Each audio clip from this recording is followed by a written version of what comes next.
பெருங்காயத்தூள் வந்து கீழே நான் வாங்கினேன். ஒன்றுவே ரூ. ரேட் இருக்குது. ஆனால் நான் 10 கிட்ட வாங்கினேன். 10வே நான் ரூ. 100 வாங்கிக்கிட்டேன். ஏன்னா கீழே ஒரு டிபார்ட்மெண்ட் சொல்ல எல்லாமே ஆஃபரில் கொடுக்குறாங்க. அப்புறம் இதுவும் வந்து இது வந்து மில்க் பாஸ்கெட்டில் வாங்கினேன். இது 250. நான் 50 ருபீஸ்க்கு இதுவும் வாங்கிட்டேன். அப்புறம் ஊறுகாய் பாருங்கள், ரூ. 100 ஒரு பாட்டிலு. ஆனால் இது வந்து நான் 5 வாங்கினேன். 5 வந்து ஒன்று ரூ. 20 வாங்கியிருக்கேன். 5 பாட்டிலுமே நான் ரூ. 100 தான் வாங்கியிருக்கேன். பாருங்கள், எல்லாமே எங்கெங்கே கம்மி ரேட்டில் கிடைக்குதோ அதை வந்து நான் வாங்கிடுறோம். அப்புறம் வந்து இது வந்து மில்க் பாஸ்கெட்டில் வாங்கணும். இது பாப்கார்ன் வந்து 75 ரூபா இது. ஆனால் 7 ரூபாய்க்கு வாங்கணும். இது பெரிய ஃபேமிலி பேக் வாங்கணும். இது பாருங்கள், ஃபுல்லாக நிறையா வச்சுருக்கேன்.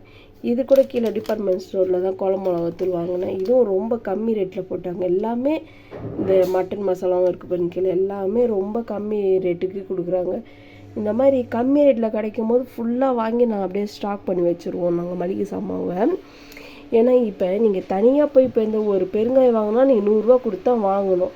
ஆனால் இந்த மாதிரி ஆஃபரில் கிடைக்கும் போது டெய்லிக்கும் போகிறது, போய் பார்க்குறது, ஆஃபர் என்னென்ன ஆஃபர் இருக்கோ எல்லாமே வாங்கிடுறோம். அது மட்டும் இல்லாமல் இதை பாருங்கள், இது கூட நாங்கள் ஆஃபரில் தான் வாங்கினோம். 150 ரூபா இது. ஆனால் இது 90% ஆஃபரில் 15 ரூபாய்க்கு தான் கொடுத்தாங்க. இது கிடைக்குமா அந்த மாதிரி? இந்த மாதிரி இதுவும் நிறைய ஒரு 3 வாங்கிக்கிட்டேன். இந்த மாதிரி எல்லாமே நாங்கள் வந்து ஆஃபரில் தான் வாங்கி ஃபுல்லாக ஸ்டாக் பண்ணி வைக்கிறோம். ஏன்னா மளிகை சாமான் தான் மெயினாக வந்து ரொம்ப ரேட்டு ஆகும். நம்ம குடும்ப செலவுக்கு நிறைய எப்போவுமே ஆகுது. இது எப்போவுமே நாங்கள் எங்கெங்கே எது ஆஃபர்னு பார்த்து இந்த மாதிரி எல்லாமே கம்மி ரேட்டில் எங்கே கிடைக்குதுன்னு வாங்கி ஃபுல்லாக அடிக்கிறோம். அதனால் காசு ரொம்ப மிச்சமாகுது மாதமானா எங்களுக்கு.